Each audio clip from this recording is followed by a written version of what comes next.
So, Dirty John, this new true crime podcast from the LA Times and Christopher Goffard, was a crazy experience down the rabbit hole of a psychopath. Comparing to other true crime podcasts, if you are a fan of Serial and S-Town, what stood out the most to me about this podcast was a narrator in Christopher Goffard who was not super opinionated and reported and let you make your decisions from what you're hearing really well. And compared to the other S-Town and Serial podcasts, an ending that is fulfilling and wraps everything up perfectly.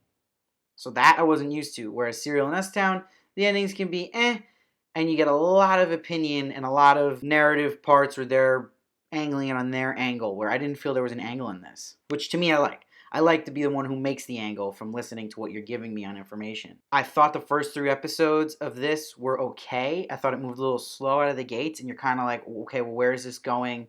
They gave us a lot of backstory in these characters.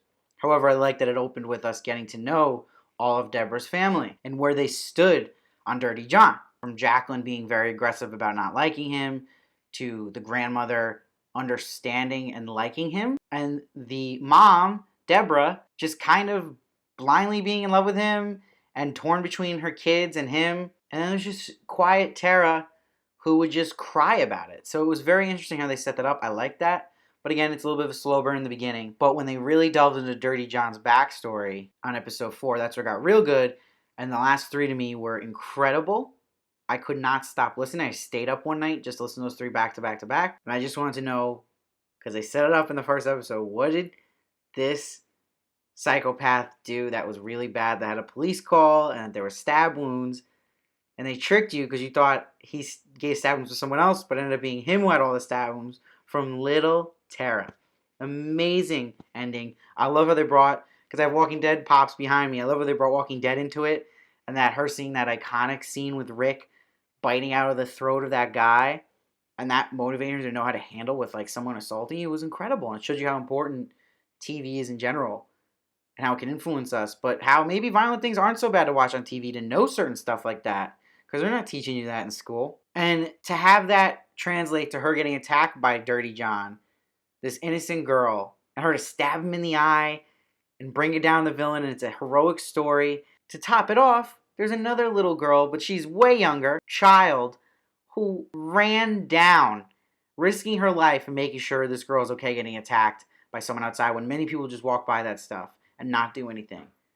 That was breathtaking to me to even hear that. So that whole ending episode and that sequence, the way he tells it, Christopher Goffard, is phenomenal. You almost sit there and just like, I can't believe this is a true story. I can't believe this happened. I can't believe this family went through this and was living in fear all the time, and this creepy man following them and threatening them and wanting to kill them. But here's the thing.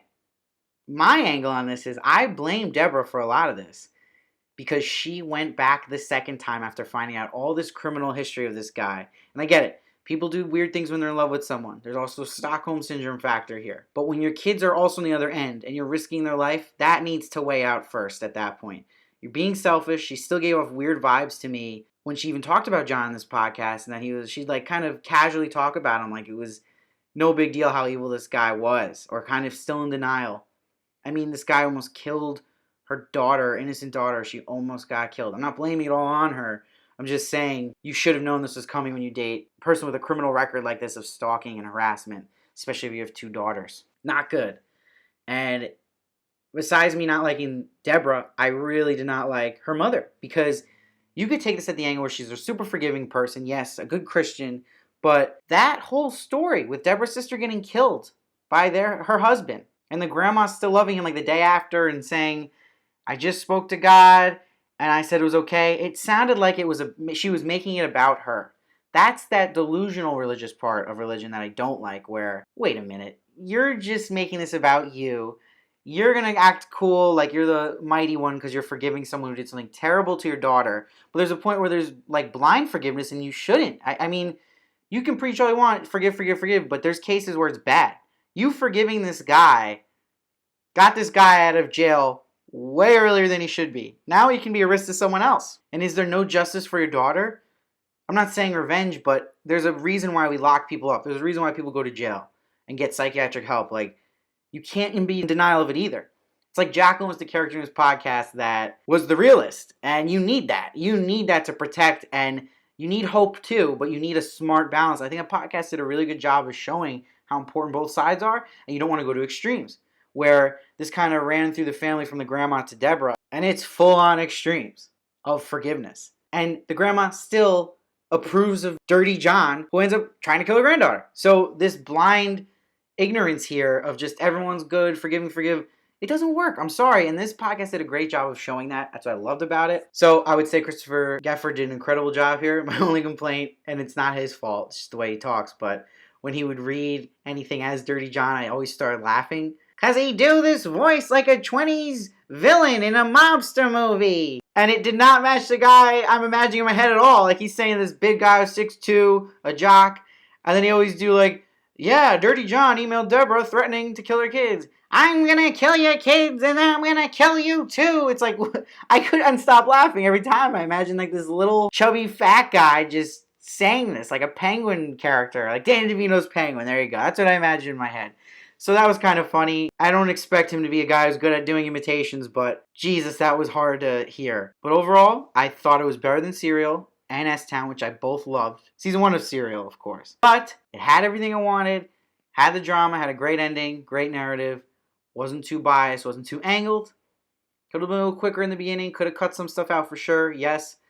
But overall, I was satisfied. I'm going to give it a 9.5 out of 10, which is huge. If you see my other reviews about stuff, that's hard to get from me. But I love this. It was so great, and it makes me so much more excited for more true crime podcasts to come. Please comment below what you thought of Dirty John. Not enough people are talking about this yet. So I want to hear everyone's opinion right now. What you thought. Did you like it? Did you not like it? What did you think of everything involved in the story? Do you agree with me on parts? Disagree? Anything you want to say, let me know. I respond to everybody. Let's get the discussion going. Please subscribe to me for more reviews. I do TV, podcasts, movies, celebrity interviews, trailer reactions, you name it. So please subscribe, keep coming back, and follow me at SteveVarley1 on Twitter and Instagram for more. I'll see you in my next video.